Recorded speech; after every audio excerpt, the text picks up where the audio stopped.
शीजा और आन्या कॉलेज से घर वापस आ रही थी तब शीजा ने देखा कि एक बस की ब्रेक फेल हो गई और वो इनकी तरफ आ रही थी।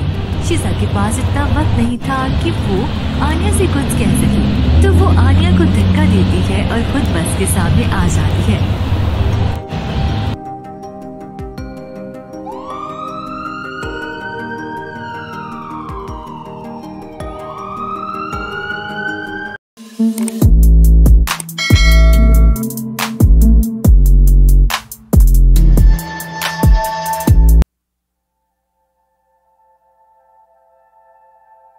एक गांव में शीजा नामी लड़की रहती है।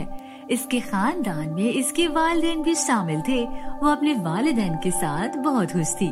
शीजा अपने वालिदैन की जान थी। शीजा के वालिदैन जो चाहे उसके लिए ले आते।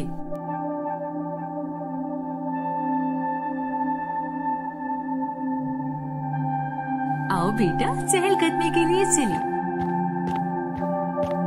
बेटा, आज तुम्हारी सालगिरह है, जो चाहो ले लो। ठीक है माँ। शीजा वो तमाम चीजें खरीदती है जो वो चाहती थी। फिर अचानक वहाँ रखा हुआ एक बड़ा सा झूला हिलने लगता है। हे माँ, बाप, प्लीज मुझे बचा लो। देखते देखते वो झूला शीजा के माँ बाप पे गिरता है और वो वहीं दम तोड़ देती है। मुझे यहाँ से निकाल दो। शीजा को देखकर पुलिस ने शीजा के चचा को फोन किया और इसे सब कुछ बता दिया। इसके बाद शीजा के चचा शीजा को हॉस्पिटल ले गए। वो इसे बहुत याद करती है और रोती है।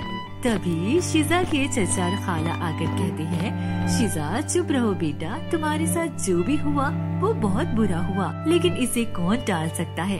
अब तुम अपने माँ बाप को कब तक याद करती रहोगी। हाँ शीजा, और हम वैसे भी तुम्हारे अपने हैं। हम तुम्हें कभी तुम्हारे वालिदैन की महरूमी का एहसास नहीं होने देंगे। तुम हमारी बेटी जैसी हो। आज से हम तुम्हारे माँ बाप हैं। अब रोना बंद कर दो। इसकी बातें सुनकर शीजा थोड़ा सा पुरसकून हो गई।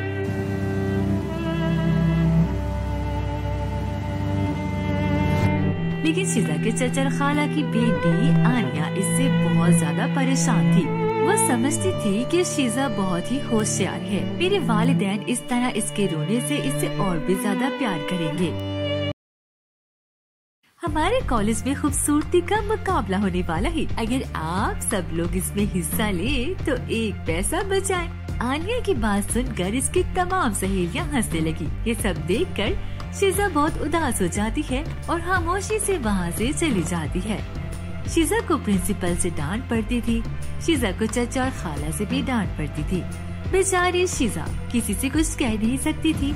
इसी तरह जब शीजा के चचा और खाला घर में नहीं होते थे तो आन्या शीजा से सारे काम करवाती थी। शीजा अपने माँ और बाप की तस्वीर देखकर अक्सर रोया करती थी।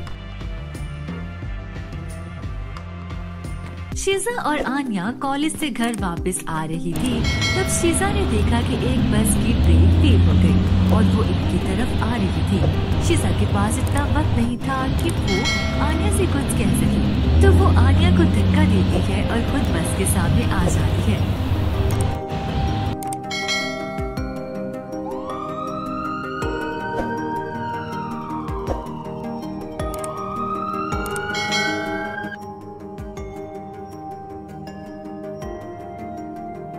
शीजा, आपने अपनी बहन की जान बचाकर हम पर इतना बड़ा एहसान किया है। हम आपके इस एहसान का बदला जिंदगी भर नहीं दे सकते।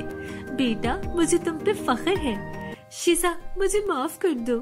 शुक्रिया कहने की बजाय तुम इसे क्यों सॉरी कह रही हो आन्या? माँ, बाप, आप लोग नहीं जानते कि मैंने शीजा पर कितना जुल्म किया है। मैं हर मोड़ पर शीजा की तौहीन करती थी, लेकिन फिर भी इसने मेरी जान बचाई। शीजा, मुझे माफ कर दो प्लीज। इसके बाद शीजा और निशा हमेशा बहुत प्यार से रहने लगी और शीजा के चचा और खाला भी इससे अपने वालिदैन की तरह प्यार करते थे। तो मेरे प्यारे दोस्तों, आपको मगरूर सौतेली बहन की कहानी कैसी लगी कमेंट करके जरूर बताइएगा। और अगर आपको हमारी ये कहानी पसंद आई तो अपने दोस्तों के साथ भी शेयर करें।